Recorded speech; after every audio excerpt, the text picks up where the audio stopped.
بسم الله الرحمن الرحيم، والصلاة والسلام على أشرف المخلوقين وعلى خاتم الأنبياء والمرسلين.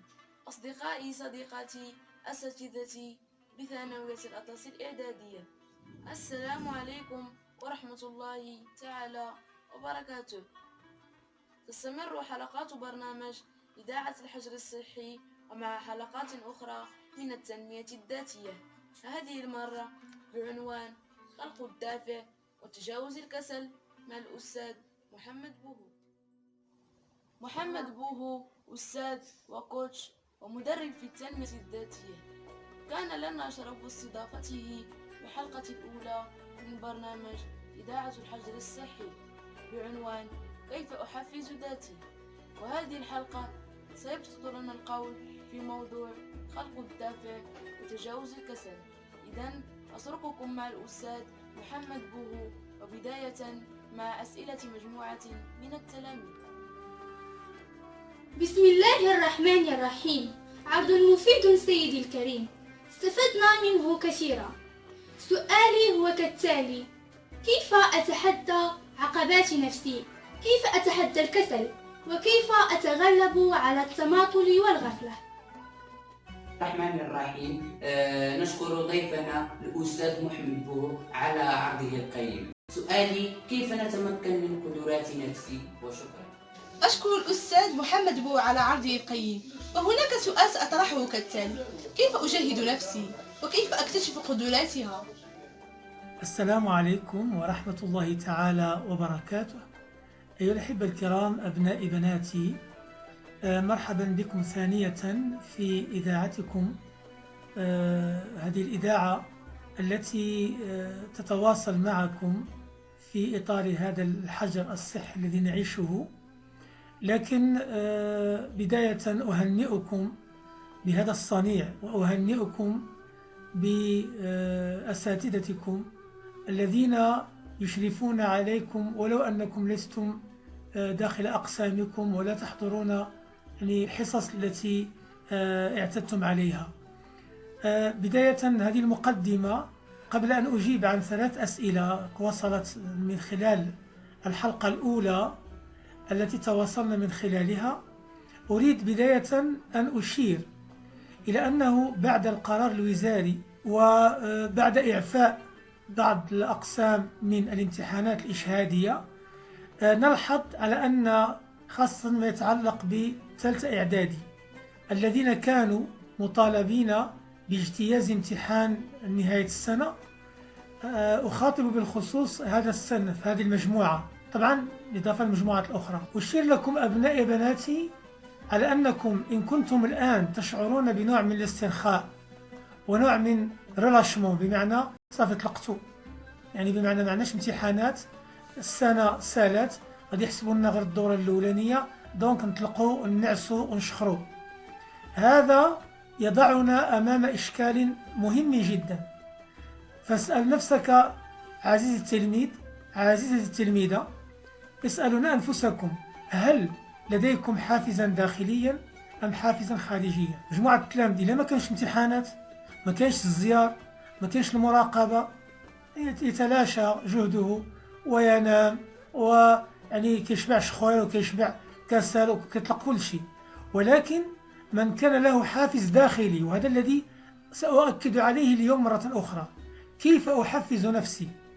طبعا الأسئلة التي جاءت سأذكر منها إن شاء الله 3 أسئلة سأجيب عنها باختصار، لكن دعوني هنا أن أركز على هذه النقطة المهمة، أنك إذا كان لك حافزا خارجيا لن تستطيع أن تتقدم يعني بشكل مستمر، ما كاينش الاستمرارية. وإذا كان الحافز داخليا فهذا سيعطيك انطلاقة دائما، هذا عنده حافز داخلي.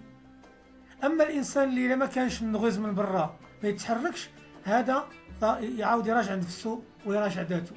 إذن أحببت في هذه النقطة نشير هذه المقدمة حتى لا نطلق العنان للكسل والاسترخاء ونستسلم للدعة والنوم وعدم تنظيم الوقت وإضاعة الجهود وإضاعة الصحة وعدم اغتنام الفرصة. هذه فرصة، أقول لكم أحبابي الكرام، هذه فرصة جاءتكم، أنتم بحاجة إلى أن تدبروا أوقاتكم، وبالتالي هذه إشارة عامة حول ما يتعلق بالتحفيز الداخلي والتحفيز الخارجي. فاسأل نفسك هل لديك تحفيز داخلي أم تحفيز خارجي؟ واذكر قول الله تبارك وتعالى إن الله لا يغير ما بقوم حتى يغيروا ما بأنفسهم. غير بداخلك يتغير واقعك. عودة إلى مفهوم التحفيز، لأن لما كانش التحفيز ما كان والو. فغادي نتكلم لكم الآن على التحفيز. شنو هو التحفيز أصلا؟ التحفيز هو الشيء الوحيد الذي يدفع صاحبه نحو الأمام لتحقيق الأهداف. تريد النجاح، تريد الرقي، تريد تطوير الذات، تريد التميز، فلا بد من تحفيز. لكن شنو هو التحفيز؟ مش غادي يجينا التحفيز. الفرق بين الناجح والفاشل هو الحافز لإنجاح العمل حتى النهاية. باش واحد كينجح واحد ما كينجحش، كيفشل ما كيزيدش. واحد عنده الحافز المستمر كما قلت سابقا من الداخل، واحد ما عندوش. دابا الآن السؤال ديالنا كيفاش نجيبوا هذا الحافز هذا؟ فإليكم الخطوات التي تساعد على التحفيز الذاتي للوصول للنجاح. النجاح في الحياة وليس فقط في الدراسة. إذن الأمر الأول إيجاد الدوافع. كيفاش الدوافع؟ شي حاجة اللي كتدفعك من الداخل.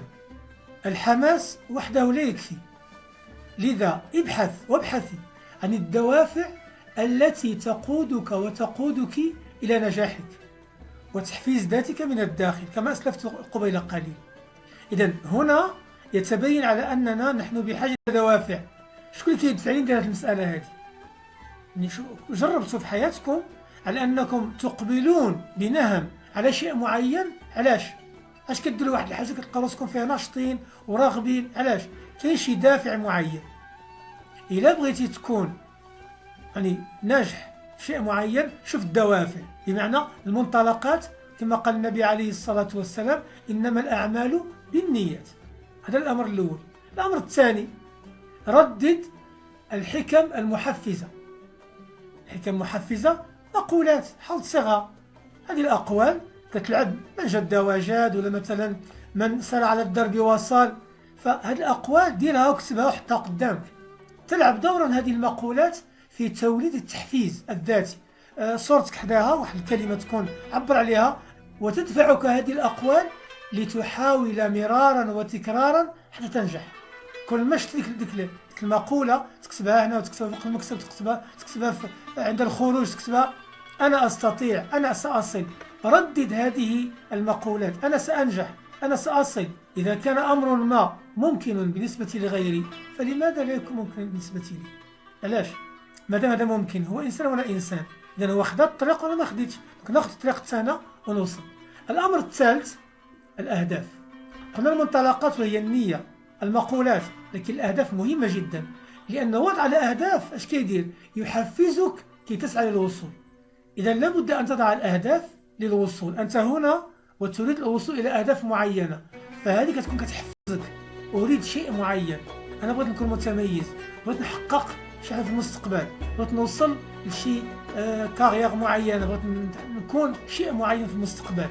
إذا هذه الأهداف تحفزك كي تسعى للوصول إليها. لذا أحبابي الكرام، اجلس، خذ ورقة وقلم وحدد ماذا تريد. وهنا نقول لكم على المسألة، ردوا البال، حدد ماذا تريد وليس ما لا تريد. أنا أريد أن أنجح، ما تقولش أنا ما بغيتش نسقط، لا. قل أنا أريد أن أنجح، أنا ما بغيتش نجيب قليل من المعدل، لا. قل أنا أريد أن أحصل على نقطة مهمة، أنا أريد أن أكون لدي معلومات قوية، أنا أريد أن أصعد إلى ثانوي بهمة عالية. دائما حدد ما تريد وليس ما لا تريد. فتحديد الأهداف يعينك على التحفيز الذاتي للوصول إلى ما تريد الوصول إليه. رقم 4، اجعل أحلامك لا حدود لها. قاش تقول أنا ندير هذه محاج، أنا نوصل هذه، لا محاج، لا. قد وصل من قبلك، قد تصل أنت. وكل الناس الذين نجحوا في حياتهم كانت لهم أحلام عالية جدا. والنبي عليه الصلاة والسلام يقول لا زال قوم يتأخرون حتى يؤخرهم الله. إذن اجعل لنفسك أحلاما، حلق بأحلامك واجعل منها عالما يتعدى حدود السماء والواقع. قاش تقول محاش، لا. فقط احلم، وصل وغتحس براسك محفز، تحس براسك أنك فعلا منطلق نحو الوصول. خامسا لا تتأثر بالعوامل الخارجية.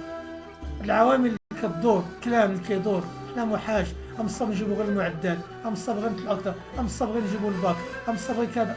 لا متبقاش تسمع هذا الكلام المثبط. اسمع للكلام الذي يعينك ويدفعك. خذ قدوتك من هم أحسن منك وحاول تسعى أنك تكون أحسن منهم. ولذلك مبقاش تتأثر، ابدأ بنفسك من الداخل ولا تدع عقلك يستجيب لردود الأفعال الخارجية كما قلت لكم قبيله، كآراء الآخرين السلبية بك مثلا. أنت محاج، أنت دير غير كذا، أنت غتكون كذا، أنت محاج تكمل، فهذه أشياء أحبابي الكرام لا تفتح لها المجال. الأمر السادس، اعمل بجد. راهي إلا ما كانش الانضباط أحبابي الكرام، لو كان النجاح سهلا لحققه الجميع. ضع ذلك نصب عينيك واعمل بجد حتى تحقق غاياتك. لابد خصك تكبد، تجتهد، من جد وجد أحبابي الكرام، ابذل الجهد وانضبط. الانضباط أحبابي الكرام، الانضباط، والانضباط مهم جدا في استمرار العمل والحصول النتائج. الأمر السابع، تعلم من أخطائك. عمرك ما تقول أنا فاشل، لا، قل هذه تجربة. الأخطاء ليست إلا دروسا لما هو قادم في حياتك، والفشل مرة ليس نهاية المطاف. إذا احرص على أن تعتبر التجارب التي وقعت لك ليست نهاية العالم. نعم ما حققتش اللي بغيتي، لكن هي درس لك ومنطلق جديد. هذه 7 أمور تجعلك محفز ذاتيا وتنطلق نحو أن يكون الحافز نابعا من الداخل.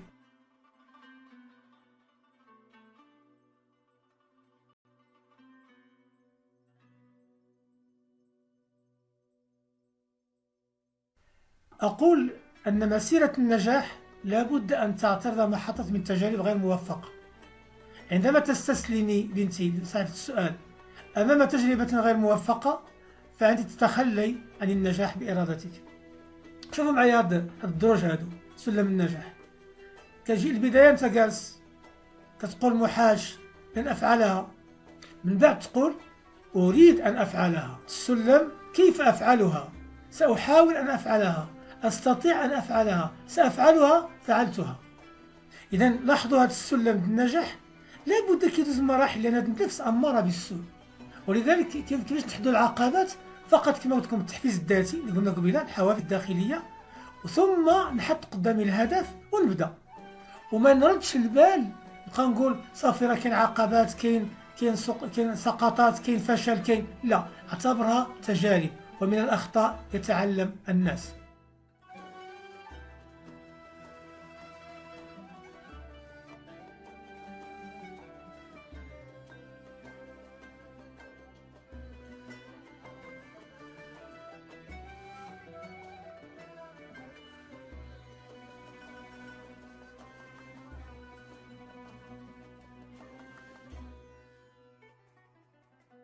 جوابا على هذا السؤال، كيف أتمكن من قدرات نفسي وكيف أجاهد نفسي وكيف أكتشف قدراتها؟ طبعا أحبابي الكرام هذا مرتبط بإدارة الذات. طبعا لابد من اكتشاف الذات أولا، وهذا يتطلب مجموعة ديال التمارين، مجموعة ديال الأمور. دخلوا الانترنت مثلا وقولوا مثلا كيف أحصل الوعي الذاتي، غتلقاو دورات باش نوعى بدات نكتشف راسي القدرات ديالي، هذه وحده. لكن أدونكم حبيبي الكرام نقول لكم على المسألة أن مراحل التغيير 6، ما يمكنش الإنسان يتغير مما هو فيه لما هو أحسن إلا إلا توفروا هاد 6 العناصر. شنو هي الأولانية؟ الأولى نحط الإسقاطات. كيكون الإنسان أنك يقول لك لا الأستاذ اللي ما فهمناش، بروغرام طويل، الظروف، الأسرة أنا ما عنديش الإمكانيات، إحنا فقراء، إحنا كذا. هذه المرحلة فيسقط الإنسان، يعني الشخص لا يرى السبب في مشاكله هو وضعه الحالي، هو يعني هو لا يرى أنه هو السبب. اش كيدير؟ كيبقى دائما يقول راه كل شيء متعاون عليا، الظروف، هذا الوقت، انا كذا، ما كاينش هذه، ما كاينش امكانيات، انا تحت الاساتذه ما فهمونيش. كيبقى غير يقلب اسباب اللي سقط عليها.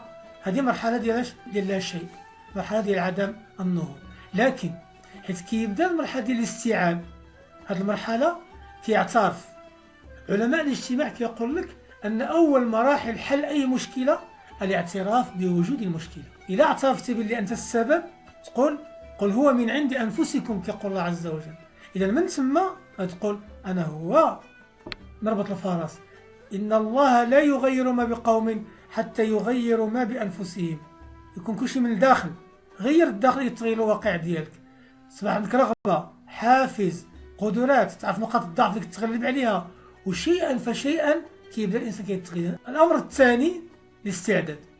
مادام استيقظتي وعيتي ويعني وصافي عرفتي المشكله بانك الان ما كتستغلش وقتك، ما عندكش الانضباط، ما عندكش مازال ما حددتش، مازال خلي الامور سبهلله، ما كاينش تحديد الاهداف، كتقول الان انا وعيت، الامر انا اللي سبب فيه، اذا غادي نستعد للانطلاق. هذه مرحله الاستشاره والسؤال. تسقسي اساتذه، تسقسي من هو اكبر منك، تسقسي عنده تجارب، تسقسي الناجحين، ثم غتبدا فاش في التخطيط. والتخطيط يجب ان يكون كتابه. هذه المرحله مهمه جدا. كتحدد المسار ديالك، ها الاهداف ديالي وها الخطه، ها المراحل، وكنبدا نصاوب الامور ديالي بتؤدى وبعقلانيه ونعرف فين غادي. اذا كتستعد باش تنطلق. عندما تنطلق كيبدا التطبيق. لا تتوانى قيد أنملة في التطبيق والانضباط لما عاهدت عليه نفسك وعاهدت عليه خالقك. وهي مرحلة مهمة تبدأ فيها برؤية النتائج رغم أنها صغيرة، واخا تكون النتائج صغيرة، نقطة بنقطة كيحمل الواد. إذا مرحلة التطبيق كتبدا تطبق، ووحدهم الذين يطبقون ينجحون. الأمر الخامس رد البال، ترجع للور. إلا حافظت على شي حاجة خصك تثبتها. بمعنى بديت كنوض ندير الرياضه، بديت كنوض مثلا يعني كنقرا بشكل مستمر نص ساعه في النهار ثقافه عامه، بديت كنظم وقتي، بديت كنصاوب الامور ديالي، كنعطي وقت لهادي الوقت لهادي، نعطي الوقت الاشياء التسليه ديالي، اللعب ديالي، الراحه ديالي، النظافه، جلوسي مع اسرتي، القراءه، كلشي نعطيه وقت. بمعنى حيت كنبدا لابد نثبت اللي حاجه درتها نخليها بلاصتها. فهذا كيتسمى أنني كندير الصيانة للاستمرار والنجاح لرعاية التشافي والوصول إلى بر الأمان. أما الأمر السادس مرحلة القضاء على المشكلة. ما كيبقاش الكسل، ما كيبقاش التماطل، ما كيبقاش يعني التأجيل، ما كيبقاش يعني الاستسلام. الفشل اللي قلنا عليه هو تجارب، يتشافى الإنسان، وهو مرحلة الحصول على ما تريد والتأكد من عدم العودة للمرحلة السابقة. بهذا أحبابي الكرام باختصار حسب الوقت المتاح لنا سأترك لكم مجموعة من الوثائق في الوصف يعني تطلعون عليها، منها بعض الكتب هي PDF للتوسع في القراءة، ومنها أحبتي الكرام بعد الفيديو التي أترك لكم يعني الروابط لها يعني تشاهدونها لكي تزدادوا إن شاء الله تحفيزا وانطلاقا، واعلموا أن النجاح باليد. فقل بسم الله وتوكل على الله وانطلق، فأنت تستحق النجاح، وأنت تستحق الرقي، وأنت تستحق الأفضل. فاعزم وتوكل على الله. والسلام عليكم ورحمة الله تعالى وبركاته. نشكر الأستاذ محمد بوهو على عرضه القيم، ونشكر التلاميذ الذين حاوروه في هذا الموضوع. نرجو أن تكونوا قد استفدتم وقد تمكنتم من إدراك كيفية خلق الدافع والحافز وتجاوز الإحباط والكسل. وإلى حلقة أخرى من حلقات برنامجكم إذاعة الحجر الصحي، وإلى اللقاء.